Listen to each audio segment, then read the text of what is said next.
go to the plus sign right here on top corner, tap on that, and you create a new canvas, okay? Now, for our canvas, because we're gonna go to a screen, right? So we've got to be 16:9 aspect ratio. So there's a few things here.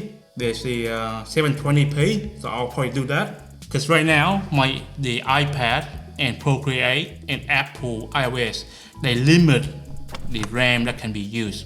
So the maximum depends on your layer size. It's a cap layers that can be utilized by Procreate. And it's not Procreate fault that happened, but it's a Apple iOS system.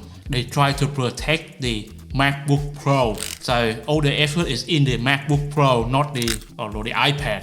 iPad Air, iPad Pro. Right now, learn this first, but be aware that there's a limitation to how many layers you can do with the iPad in Procreate.